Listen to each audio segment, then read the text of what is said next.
Hey guys, Dan here. This is Dan Reviews It and Dan Does Disney. We've got Tim over Zoom and he's got our movie today. Hello, Tim. Hi, everybody. We will be reviewing The 10 Who Dared. What a legendary movie. It is legendary for being one of the worst Disney movies out there. Famed critic and Disney historian Leonard Maltin gives it a bomb, says it's one of the worst, calls it rock bottom Disney. So we'll see how you and I feel about it. I think we've seen a few pretty bad ones.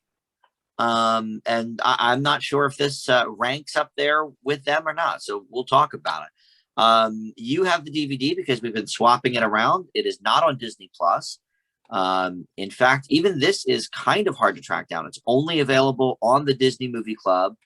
I assume it's also, you could download it like on Amazon or something. They usually have them available for that. Yeah, I didn't check, but they usually do. I mean, they had one, so I mean, they've had some. The only one they really don't have is Song of the South, I guess. Well, no, we had to watch Lay in the Forest on YouTube. So, that's right. Well, is it though that it was available for free on YouTube? So we did that instead of paying the $5 or whatever. Maybe it could have been that as well. It could have been that as well. We're a little cheap sometimes. All right. So this we're getting to the end of 1960 here, November 1st of 1960, and I have almost nothing on the background of this film. IMDb doesn't even have trivia factoids for this movie. That is how unknown and not cared about it is. But I know a little bit about the background of who is involved and what happened and whatever. And Tim usually tells us like who we've seen in other Disney pictures and who we'll see in upcoming ones. So I'll leave that to you, Tim. But this is based on the journals of John Wesley Powell that Walt sort of bought the rights to. Basically, this was after some of his other famous historical figure movies that he bought the rights to. So this is this dude's story. He's the first man to travel down the Colorado River, and it was produced by our good friend James Algar from the True Life Adventure series. He just finished the final True Life Adventure, a few months before. It was the last movie you and I talked about. I think Algar did that one, right? Yeah, Jungle Cat. Yeah. He wrote that one. Yeah, that's what I thought.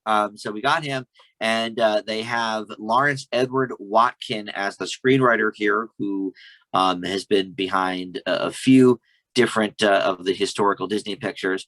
And then William Bodine, I want to say, who came to the studio doing TV stuff.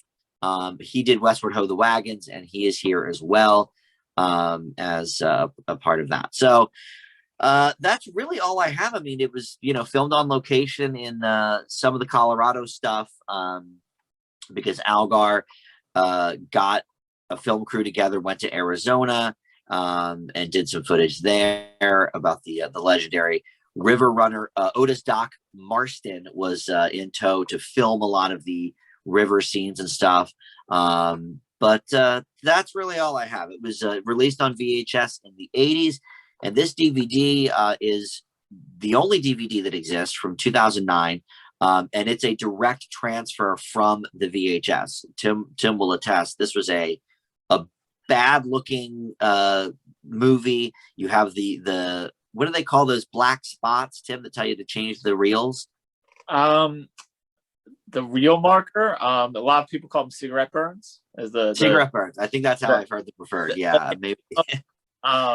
Yeah, and we see that throughout this version of the DVD. So yeah, it's clearly, look, it seems to be one of those things that Disney was like, well, we may as well put this out. It's not Song of the South. It's just nobody really knows it. Nobody cares about it. It's not very beloved, but it's not really racist or anything. Let's just put it out. So obviously there was some good intentions in putting it out, but no care really to restoring it or making it look nice. I think it speaks to how little Disney probably cares about this picture. But that's really all I have in terms of background. I mean, there's not much to say. Yeah. I mean, I'll talk about the quality of it. I mean, there was a couple scenes that had the black emulsions. Well, if they were black, they wouldn't be the motion scratches. They would be black scratches on the film. Like obviously the film that they used to transfer this to VHS and then onto DVD was run in theaters at some point. It wasn't like the working print where they're like, oh well, this is a pristine print, we're going to put this in the Disney vault that they have. It didn't make it to the vault, I guess.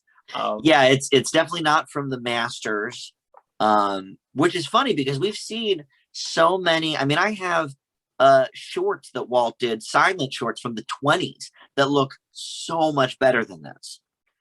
Yeah. So yeah, it really is all about the care, I guess. And because I couldn't even find any information about how well it did in theaters, so it must not have done very well. They must have just, thrown it in a closet somewhere and took it from there. I don't think it ever reran on the Disneyland TV show, as near as I could find. It did. Oh, did it? Okay, I couldn't find that out. Yeah, when I looked up William Bodine, he's credited with nearly 350 known film directing that many. What? In the 40s he was busting them out once every 2 weeks or something like that. I mean, might have been short films and stuff like that, but he was known to get the movies done quickly. They were really low budget movies that he was turning out. Okay, well, and you could maybe put this one up in that camp. I'm not quite sure. But in doing so, I looked him up, and he had 13 episodes of The Magical World of Disney underneath his belt. One of them was 10 Who Dared. Another one was the 2-part episode of the Westward Ho! The Wagons that he directed. So he had a couple other.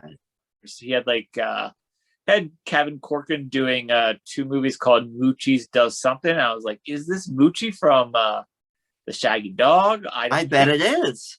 I don't know. It doesn't really mention the Shaggy Dog at all. But I mean, how many times can he play a character named Moochie, Tim? It's got to be, right? I don't know. All right. Well, 10 Who Dared, you can get it on Prime Video if you're so inclined after hearing our great review.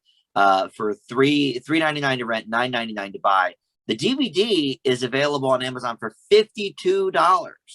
Oh, sell this, man. I just got mine 2 weeks ago from the Disney Movie Club. I urge people to join the Disney Movie Club, by the way, because you can get all your stuff that we talk about that is not on Disney Plus, except for 2 or 3 titles. Yeah. He also directed 79 episodes of Lassie. I mean, oh, okay. This guy was a director. Did a lot of the movies as well. Okay, but off of the director onto the movie 10 Who Dared. So by 1869, most of the United States has already been mapped and charted, with the exception of the Colorado River region that runs through the Grand Canyon.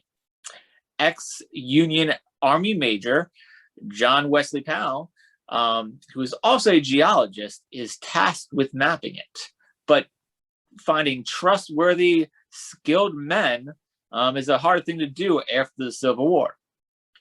He manages to form a team of 9 other men to embark on the journey downriver, including his brother Walter, who is dealing with being a POW during the war, a trapper named Bill Dunn, a cook named Missouri, and the Howland brothers, to name a few. As the voyage unfolds, their conflicting personalities lead to some clashes. Can they overcome their differences as they deal with treacherous river rapids, bad weather, food shortages, and many more unforeseen dangers? Can they safely navigate the Colorado River? This is the true story of the 10 Who Dare. What a story it was. Yeah. So our cast, we have John Beale. He is Major John Wesley Powell. We've actually heard him once before in a Disney movie. He was the narrator, and So Dear to My Heart. He played the adult version of what was that kid's name? Oh, I don't remember now. I do like that movie though. He was the Treasure Island kid. Oh, yeah. He can't act in Treasure Island. No, that was his good movie, which is so dear to my heart. But he was the narrator, so it was the adult version of that. And then so his character, John Wesley Powell, he only has one hand, and I guess you have to assume that he lost it in the war, or maybe he was born without one hand, but they never really explain it. One of the many things left unanswered about this movie. And then at one point, he's like almost falls off a cliff, and he's holding on with one hand for way too long of holding on to it. Like the guy would have fell. Like that was an issue with me. You have James Drury. He plays Walter, his brother. We saw him prior to this in Pollyanna. He played George, which was Nancy's love interest. And as I said this before, he was in 249 episodes of the Virginian television show. And I would say his character was probably the best character development-wise. You have his POW issues, and then having to deal with another one of the crew being a Confederate soldier or previous Confederate soldier. I mean, the war's over, but I mean, he has conflicts with that and dealing with that. And I thought that storyline between them, like kind of resolving their differences, was probably the best storyline in the movie. Well, and I'd say one of the only characters that we get development from. Not even just the best developed, but I mean, one of the few that we actually get some sort of development from. Yeah, true. So you have Brian Keith. He played Bill Dunn, the tracker or trapper. We'll see him 3 other times coming up in Disney movies. Most famously, he plays the father in The Parent Trap. Then he also is in 2 other movies, Moon Pilot, which I guess we'll find out what that's about. Yeah, don't know that one. And then he does. He's in Savage Sam, the Old Yeller sequel. I also have him for 3 other Disney movies as well that maybe they were just made for TV or something. But I have A Tiger Walks from '64, Those Callaways from '65, and Scandalous John in '71. I don't know about any of those, but I read that on one of my lists. So okay, we'll see. Yeah.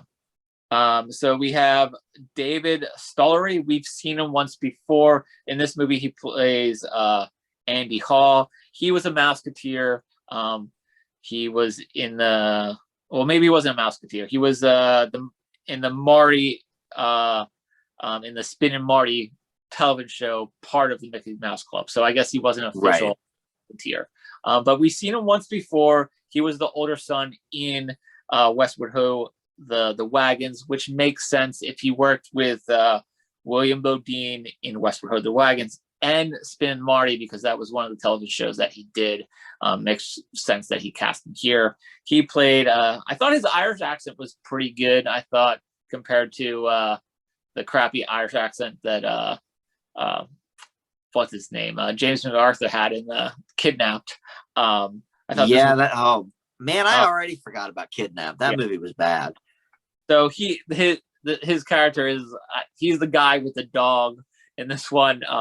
The dog's cute. For a while, I thought he was saying Darby was the dog's name, but by the end, I was like, I think it's Garvey or something. But Darby. I was like, oh, there's a throwback to Darby O'Gill, but it wasn't Darby. Did you think they were going to straight murder that dog at the beginning of this movie? There's 2 times where I thought the dog was not. I mean, Disney at this point, after Old Yeller, I take nothing for granted. I always assumed they might kill a dog. Yeah. So then you also have David Frankham. He played Frank Goodman. He was the guy that leaves the expedition early. But I have him down here because he does voice work in the next animated movie, 101 Dalmatians. He plays Sergeant Tibbs. Then we have R.G. Armstrong. He played one of the Howland brothers, Ormel Howell. And he's in 3 episodes of Magical World of Disney stuff. But famously, we would know him as Pruneface in the Dick Tracy movie. No way. All right. Well, I'm into that. Boy, he must And, have been much younger here, obviously. yeah. And then you have Ben Johnson. He played George Bradley. He was the Confederate or ex-Confederate soldier that Walter was having issues with. And he was in a Magical World of Disney two-part movie, which was Ride a Northbound Horse. So that's 7 of the 10 who dared that has some other previous Disney tie. That's a lot. A lot. I mean, some of them are just episodes of the television show, but that's a lot. So I didn't write the other 3 down because I couldn't find any Disney tie. Okay, that's fair, and they're rather irrelevant.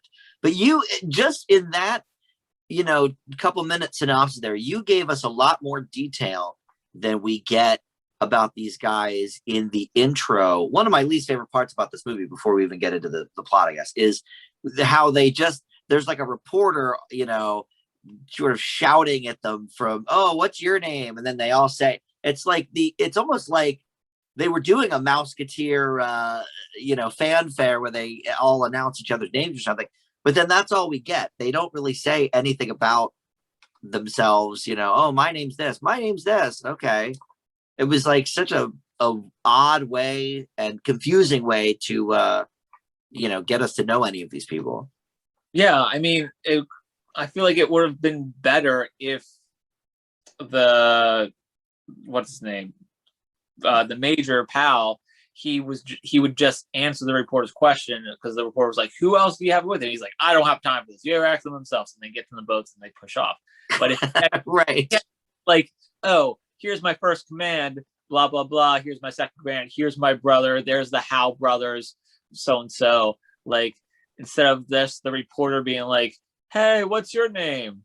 And they're like, "Okay," and then like, "Why is your boat no name?" He's like, "Okay." Like, yeah, it was very clunky. Obviously they were trying something, but yes, I agree. It would have been a lot better if Powell just introduced them all, for us. Yeah, or even if they had, because they had some Powell like voiceover at some point, like they could have just done a Powell voiceover and be like, "Hey, this is who I have in my boats," instead of the reporter be like, "Who's also in your boat?" And the guy's like, "Ask him yourself." Right. Yes, I did not care for that for sure. Yeah, that was some sloppy writing.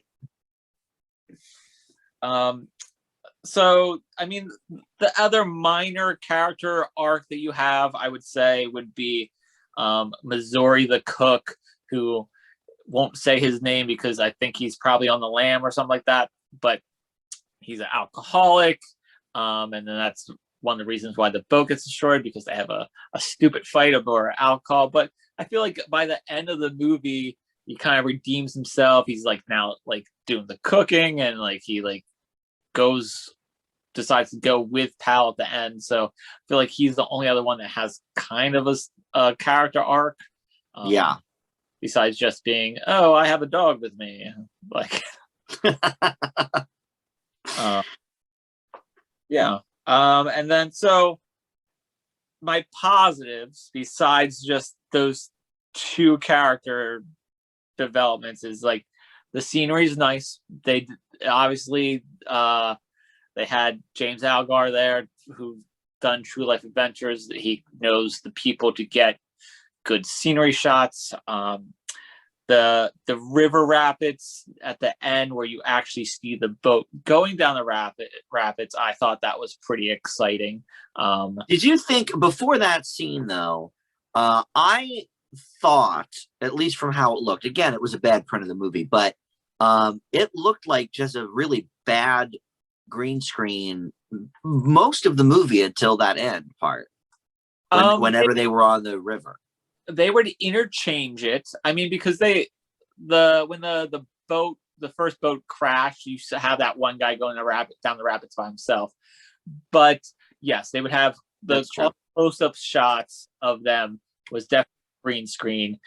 I would say that it was kind of bad green screen, but that green screen compared to the last River movie we saw, which was the Davy Crockett one. Oh, that was really bad.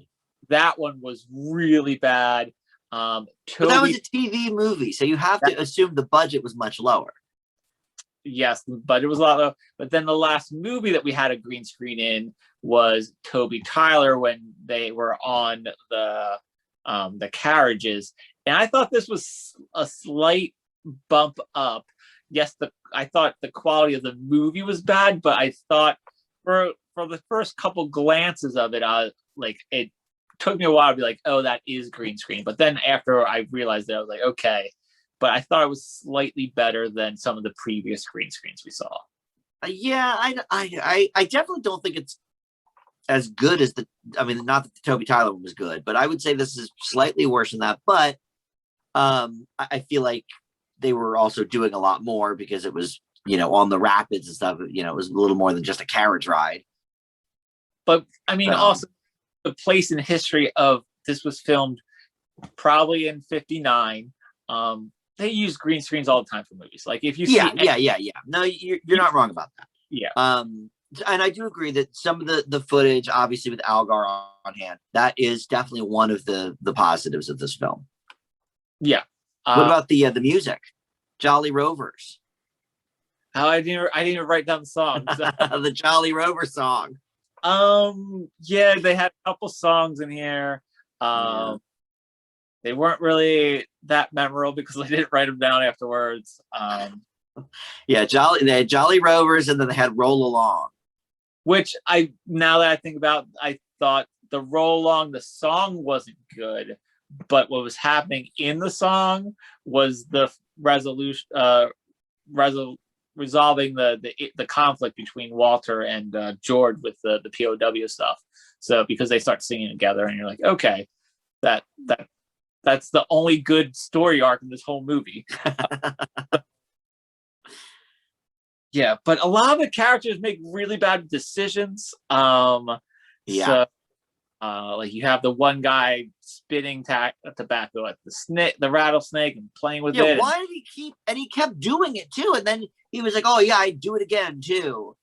All right, well, you're a jerk off then. Like, how am I supposed to get behind that dude? Yeah. And there's no resolution of it anyway. He right. does. I mean, he has his comeuppance of getting bit by the snake, but then he gets saved by that. Like I guess they suck out the poison, and then he rests for a couple of days, and then he's back to his old self of being an idiot, and then deciding not to go with the major at the end, and getting killed by Indians apparently with the Howland brothers. So I mean, you have no sympathy for him.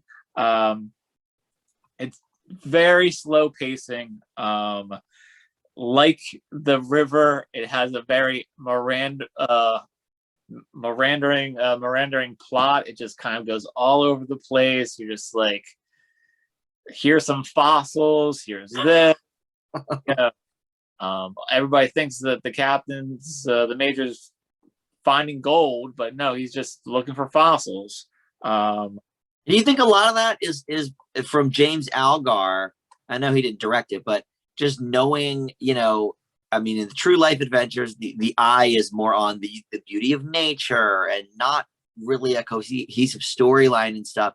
Do you think maybe he just brought all these shots in and what's his name? Bodine was just like, well, we got all these great shots that Algar brought us. Let's just throw them in the movie somewhere. Like, I sort of got that sense that it was very sort of piecemeal in putting it together.